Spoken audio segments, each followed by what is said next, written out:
गरीब भाई की अमीर बहन। भैया दीदी माँ को आग में से निकालो, उन्हें उई उई हो रही होगी। महेश की आंखों के सामने धू धू करके उसकी माँ की चिता जल रही है। अपनी माँ की जलती चिता को देखकर महेश का मन चीख चीख कर रोने को कर रहा है, मगर अपने तीनों बहनों की सूरत देखकर वो शांत खड़ा है। तभी रामू दुख जताते हुए कहता है, अरे बाप तो पहले ही दारू पीकर स्वर्ग सिधार गया, आज माँ भी मर गई। जाने बेचारा गरीब बच्चा अब अपनी 3 बहनों का बोझ कैसे उठाएगा। मुझे तो इसकी हालत देखकर बड़ा दुख लग रहा है, पता नहीं क्या खिलाएगा इन्हें।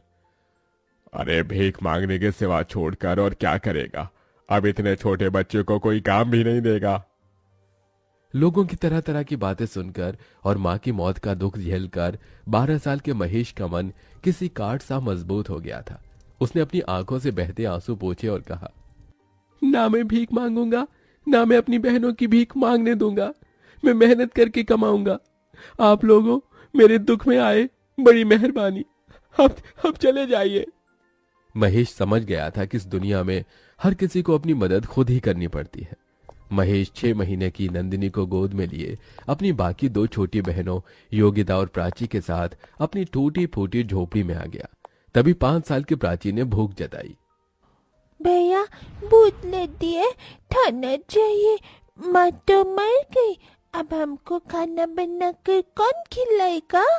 अपनी गरीब बहन की बात सुनकर महेश की आंखों में आंसू की बदरा बरस गई। अरे छुटकी, तेरा भैया है, मैं बनाऊंगा खाना। फिर जैसे वो राशन के डिब्बे में देखता है तो बस थोड़े से चावल रखे होते हैं।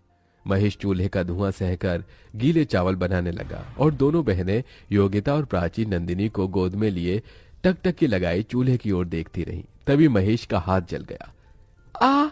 माँ! क्या हुआ भैया, आप ठीक तो हो? योगिता को अपने गरीब भाई से बहुत लगाव था। हाँ बहन, मैं ठीक हूँ। थोड़े से चावल में उसने बहनों को खिलाया और खुद भूखे सो गया, मगर मारी चिंता के उस गरीब भाई को नींद भी कहाँ आई। आज थोड़े चावल थे तो दिन कट गया, मगर मुझे काम ढूंढना होगा। अगले दिन महेश काम ढूंढने निकल गया और लखन से कहा, चाचा आप जिस फैक्ट्री में काम करते हो वहां मुझे भी कोई काम दिला दो। अरे ना बाबा ना, तुझे काम दिलाकर मुझे जेल में चक्की नहीं पीसनी, जा भाग यहाँ से। महेश निराश होकर दिन भर तपती धूप में भटकता रहा। उसके पैरों में एक चप्पल भी नहीं थी, शरीर पर एक मैला कुचैला जगह जगह से फटा हुआ एक शर्ट। तभी वो लच्छू दास के ढाबे पर आया। मोटा ताजा शरीर और निकला हुआ पेट लिए वो कुर्सी पर पसरा था। अरे जल्दी से ये प्लेट धो, ग्राहक खाने के लिए खड़े हैं। अरे ओ पप्पू, कहाँ गया तू? तभी महेश तवाक से बोला, सेठ जी मैं सारी प्लेट धो दूंगा, काम की बहुत जरूरत है मुझे, दया करके काम दे दीजिए। इस दुनिया में एक गरीब का फायदा हर कोई उठाता है। लच्छू ने भी महेश की मजबूरी देखकर कहा, देख बच्चे, तुझे दिन भर प्लेट धोना होगा और उसके बदले मैं तुझे 50 रुपए ही दूंगा। अरे आप जो देंगे मुझे मंजूर है। 50 रुपए कमाने के लिए अब दिन भर गरीब महेश ढाबे के गंदे झूठे प्लेट धोता ताकि अपनी बहनों को भरपेट खिला सके। अपनी बहनों को पढ़ाने के लिए मुझे और मेहनत करनी होगी, 50 रुपए में तो पेट भी नहीं चलता। ढाबे के साथ महेश अब हर सवेरे अनाज की बोरी उतारता और पैसे जमा करके बहनों को दाखिला दिला देता है।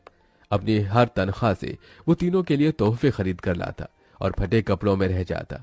इसी तरह 18 साल बीत जाते हैं। फिर एक दिन, नंदिनी, प्राची, योगिता। भैया आ गए आप? ये देखो मैं तुम्हारे लिए क्या लाया हूँ। योगिता, ये तोहफा तुम्हारे लिए। शुक्रिया भैया। और ये संतरी और गुलाबी रंग का सूट प्राची और नंदिनी तुम्हारे लिए। तभी दोनों घमंड से सूट लेने से मना कर देती हैं। भैया हमें नहीं चाहिए ये गरीबों की 2 कौड़ी का सूट। प्राची, भैया हमारे लिए कितने प्यार से लाए हैं। योगिता दीदी, अगर तुम्हें इतना ही पसंद है तो तुम रख लो ये घटिया सूट।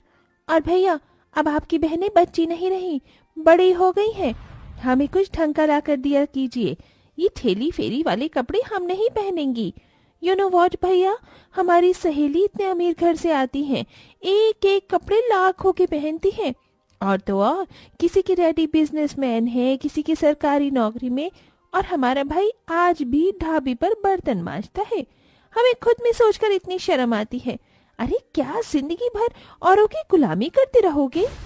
नंदिनी की इस तरह की बात से उस गरीब भाई के दिल को बहुत ठेस पहुंचती है और बहनों की खुशी की खातिर वो ढाबे का काम छोड़कर अब एक कॉलेज के बाहर समोसे बेचने लगता है। समोसे ले लो समोसे, खस्ता समोसे।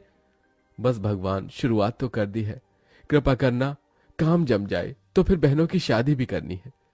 तभी कॉलेज से निकलते ही नंदिनी और प्राची अपने भाई को देखकर तिलमिला जाती हैं और घर आकर महेश को सुनाती हैं। भैया, पूरी दुनिया में आपको हमारा ही कॉलेज मिला था समोसे बेचने को। प्राची दीदी, इन्होंने तो कसम खा रखी है हमारी इज्जत मिट्टी में मिलाने की। ये सुनकर महेश रो पड़ा। प्राची, नंदिनी, अपने गरीब भाई को माफ कर दो, मुझसे भूल हो गई। महेश की तीनों बहनों के स्वभाव में बड़ा अंतर था। योगिता महेश के दुख दर्द को समझती थी, जबकि नंदिनी और प्राची घमंडी बर्ताव रखती थी। कुछ दिन बाद महेश ने योगिता की शादी एक गृहस्थ परिवार में कर दी। देख माँ, आज इस गरीब भाई ने एक बहन का घर बसा दिया। योगिता भी खुश थी। वहीं प्राची और नंदिनी ने कहा, भैया, आपको हमारे लिए रिश्ता देखने की कोई जरूरत नहीं, क्योंकि हमने अपना जीवन साथी चुन लिया है। पर लड़का कौन है, क्या करता है?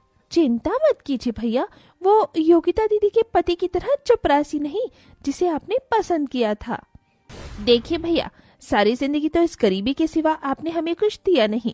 कम से कम हमारी शादी ढंग से करना, क्योंकि हमारे होने वाले ससुराल वाले बहुत इज्जतदार हैं और आपकी तरह गरीब नहीं। जैसे तैसे कर्ज लेकर महेश दोनों बहनों की शादी बड़ी धूमधाम से कर देता है। दोनों अपने आलीशान ससुराल में खुशहाल तरीके से रहने लगती हैं, मगर महेश बड़े कर्ज में आ जाता है, जिसके चलते वो दिन रात काम करता है। एक दिन दोनों अमर बहनें 5 स्टार होटल में अपनी सहेलियों के साथ आती हैं। OMG गाइस, शादी के बाद तुम दोनों की तो बात ही बदल गई है। यार, बड़ी भूख लगी है, जल्दी से ऑर्डर दे दो। वेटर। जी मैडम। फिर जैसे ही दोनों अमीर बहनें गरीब भाई को वेटर के भेष में देखती हैं, तभी नीता कहती है, हे नंदिनी, इस वेटर की शक्ल तो तुम्हारे भाई से मिलती है। नो नीता, हमारा कभी कोई भाई नहीं था। ये सुनकर महेश का दिल ढहक ढहक कर रो देता है। मेरी गरीब हैसियत की वजह से आज मेरी अमीर बहनों ने मुझे भुला दिया। इस दुनिया में दौलत के आगे रिश्ते का कोई मोल नहीं है। कुछ देर बाद, अरे ओ वेटर, चल यहाँ। जी। तभी प्राची अमीरी की ऐंठ से अपने पर्स से पैसे निकालकर महेश के हाथ में थमाती है। ये लो, टिप समझ कर रख लो। दौलत के गुमान में चूर दोनों अपने गरीब भाई की बेइज्जती करके चली जाती हैं। उस दिन से महेश अमीर बनने का ठान लेता है और वक्त ऐसी करवट लेता है कि महेश कुछ ही सालों में बहुत अमीर हो जाता है और वहीं उसकी दोनों बहनें बुरे हालातों में पहुंच जाती हैं और दोनों आंखों में आंसू लिए हुए मदद मांगती हुई आती हैं। भैया, क्या बात है, मेरी अमीर बहनों को इस गरीब भाई की याद कैसे आ गई? हमारे पतियों का बिजनेस में बहुत बड़ा घाटा हुआ है, घर द्वार सब कुछ बिक गया। आपने जो काम शुरू किया है उसके लिए आपको 2 लोगों की जरूरत है। अगर वो नौकरी आप हमारे पतियों को दे दे तो बहुत मेहरबानी होगी। मेरे साथ काम करने से अगर तुम्हारे पतियों की इज्जत नहीं जाती तो उन्हें भेज देना। अपने गरीब भाई का दया भरा मन देखकर दोनों का घमंड टूट जाता है और उनकी भटक भी खुल जाती है। दोनों अपने किए की माफी मांगती हैं। भैया, हम दोनों से भूल हो गई। जिस भाई के पाँव धोकर पीना था उसे पूजना था। हमने अपने उसी माता पिता समान भाई को उसके गरीब हालातों में कोसा, मगर आज आपने हमारे लिए इतना किया। थैंक यू भैया।